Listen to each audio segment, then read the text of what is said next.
पहले किसका नाम लेती है? प्यारे भक्तों, आज मैं आपसे एक ऐसा रहस्य साझा करने वाला हूँ जो गरुड़ पुराण में छिपा है और जिसे सुनकर आपका हृदय भी कांप उठेगा। हम सब सोचते हैं कि मृत्यु के बाद आत्मा रोती है अपने परिवार को, याद करती है अपने बच्चों को, या पुकारती है उस धन दौलत को जिसके पीछे हमने पूरा जीवन निकाल दिया। लेकिन नहीं, सत्य इससे बिल्कुल अलग है। शरीर जब अंतिम सांस लेता है और आत्मा शरीर से बाहर निकलती है तो वह न माँ को पुकारती है, न पिता को, न अपने प्रियजन को। उस दहशत भरे पल में जब पूरे ब्रह्मांड में सन्नाटा होता है, जब यमदूत सामने खड़े होते हैं और समय थम जाता है, तब आत्मा सिर्फ एक ही नाम पुकारती है। क्या आप जानना चाहते वो नाम कौन सा है?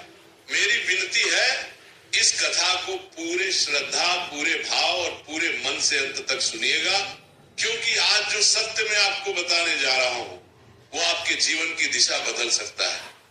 प्राचीन काल की बात है, जब काशी नगरी न केवल मोक्ष की नगरी थी बल्कि रहस्यों का केंद्र भी मानी जाती थी।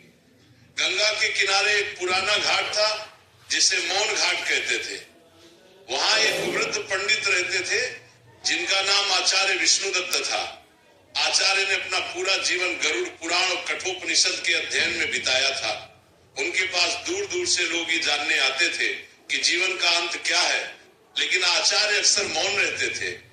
परंतु एक तूफानी रात्रि, जब गंगा की लहरें उफान पर थी, एक युवा राजकुमार जिसका नाम विक्रमजीत था उनके द्वार पर आया। विक्रमजीत का मुख पीला पड़ा हुआ था, आंखों में एक विचित्र भय था।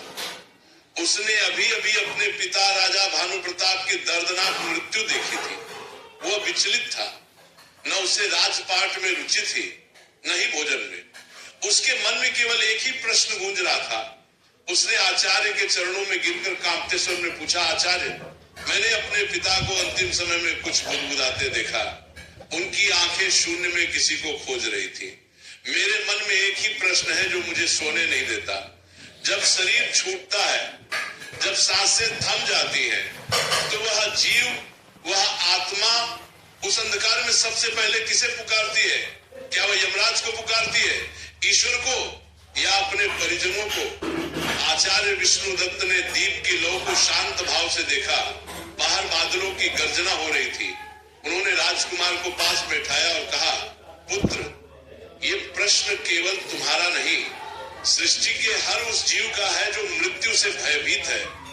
आज मैं तुम्हें वह कथा सुनाता हूँ जो स्वयं यमराज ने नचिकेता को सुनाई थी, परंतु यह वह अंश है जो शास्त्रों में अक्सर छिपा रहता है। ये कथा है एक ऐसे महात्मा की जिसने मृत्यु के बाद अपनी चेतना को जागृत रखा। आचार्य ने कथा आरंभ की। बहुत समय पहले अवंती नगरी में एक बहुत बड़े सेठ रहते थे। नाम था धर्मदास। जैसा नाम वैसा ही काम।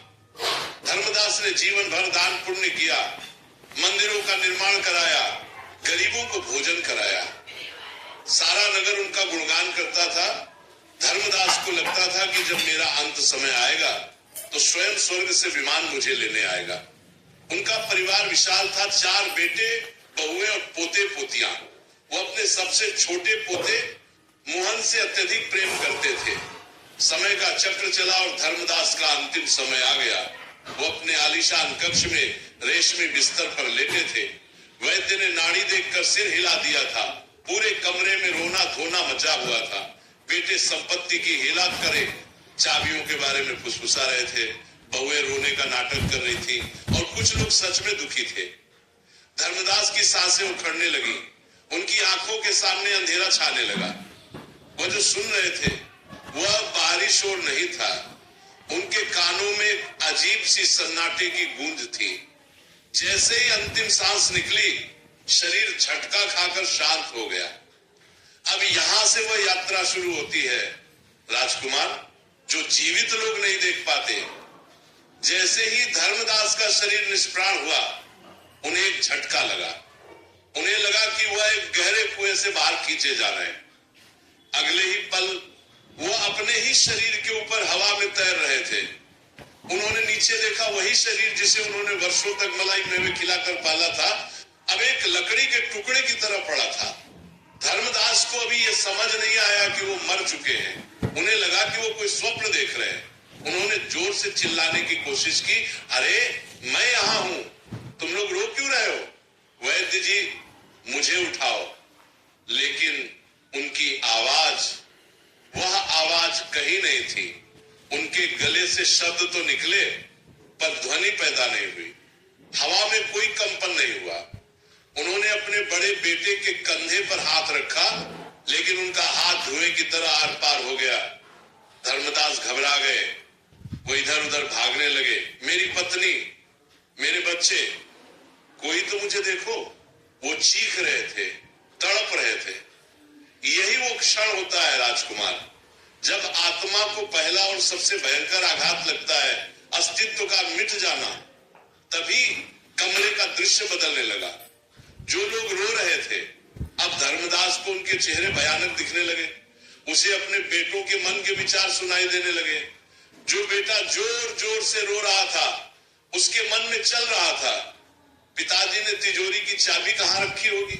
जिस पत्नी को वो प्राणों से प्रिय मानते थे, वो सोच रही थी अब घर की जिम्मेदारी अकेले कैसे संभालूंगी। यह सत्य धर्मदास के लिए मृत्यु से भी अधिक कष्टकारी था। जीवन भर का भ्रम टूट रहा था, लेकिन अभी असली परीक्षा बाकी थी। अचानक उस कमरे का तापमान गिरने लगा। एक बर्फीली ठंडक ने धर्मदास की आत्मा को घेर लिया। अंधेरा गहराता गया, इतना गहरा कि सामान्य अंधेरा भी उसके सामने उजाला लगे। और उस अंधेरे में उन्हें कुछ आकृतियां दिखाई देने लगी।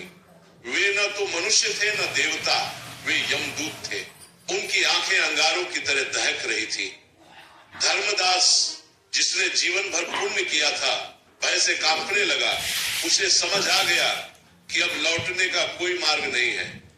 इस घोर संकट, इस अकेलेपन और इस भयानक अंधकार के बीच जब सारे रिश्ते, नाते, धन, दौलत और शरीर पीछे छूट गया, तब धर्मदास की आत्मा ने तड़प कर एक पुकार लगाई। राजकुमार, तुम क्या सोचते हो? उसने किसे पुकारा?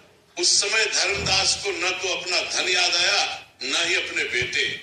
यहां तक कि उसने अपने इष्ट देवता का नाम भी नहीं लिया। उस चरम भय के क्षण में जब आत्मा शरीर से अलग होकर नग्न सत्य का सामना करती है, तो वो सबसे पहले ममता को पुकारती है। धर्मदास की आत्मा चीख पड़ी, मां। हाँ, राजकुमार, मृत्यु के बाद उस घोर अंधेरे में जब जीव अकेला होता है, तो उसका पहला शब्द मां ही होता है, चाहे वो मनुष्य हो, पशु हो या कोई भी प्राणी। क्योंकि जब जीव पहली बार इस संसार में आया था, तो उसे सुरक्षा मां के गर्भ में मिली थी। अब जब वह इस संसार से जा रहा है और असुरक्षित महसूस कर रहा है, तो उसकी चेतना उसी परम सुरक्षा को खोजती है। लेकिन कहानी यहाँ खत्म नहीं होती। जैसे ही धर्मदास ने मां पुकारा, उसे लगा कि शायद उसकी मां जो वर्षों पहले मर चुकी थी, उसे बचाने आएगी। परंतु वहां कोई नहीं आया। केवल यमदूतों का अट्टहास गूंजा। एक यमदूत ने भारी और कठोर स्वर में कहा, हे जीव, अब न कोई मां है न कोई पिता, यहाँ केवल तेरे कर्म है। पुकारना है तो उसे पुकार जो सत्य है, क्योंकि रिश्ते तो शरीर के साथ ही जलकर राख हो जाएंगे। धर्मदास की आत्मा और भी अधिक भयभीत हो गई। अगर मां नहीं आएगी तो कौन बचाएगा? यमदूतों ने उसे पास रस्सी में बांधना शुरू किया। वह सूक्ष्म शरीर जो अंगूठे बराबर आकार का माना जाता है, उसे खींचकर ले जाने की तैयारी होने लगी। तब धर्मदास को अपनी एक गलती याद आई। एक ऐसा पाप जो उसने जवानी में किया था और जिसे वो पुण्य की चादर के नीचे छिपाता रहा था, वो पाप अब एक भयानक राक्षस का रूप लेकर उसके सामने खड़ा हो गया। उस समय धर्मदास की आत्मा ने दूसरी पुकार लगाई। ये पुकार मां के लिए नहीं थी, ये पुकार थी पश्चाताप की। मुझे एक मौका और दो, मुझे वापस जाने दो। वो गिड़गिड़ाने लगा, मैंने गलती की, मैं उसे सुधारना चाहता हूं। आचार्य विष्णुदत्त रुके और उन्होंने राजकुमार की आंखों में देखा। राजकुमार, आत्मा की यह तड़प सबसे पीड़ादायक होती है। जब वो देखती है कि जीवन भर जिन चीजों के पीछे वो भागती रही, सोना, चांदी, जमीन, वे सब यही पड़ी है, और जो साथ ले जाना था भक्ति और सत्य, वह खाली हाथ है। यमदूत उसे घसीटते हुए अंधकार मार्ग की ओर ले चले। यह वह मार्ग है जहां न सूर्य है न चंद्रमा, केवल तपती हुई बालू है और कांटों भरा रास्ता। धर्मदास चिल्ला रहा था, लेकिन उसकी पुकार सुनने वाला वहां कोई नहीं था। तभी उसे क्षीण प्रकाश दिखाई दिया। बहुत दूर एक धुंधला सा दिया जल रहा था। उसने सोचा शायद वहां कोई मदद मिल जाए।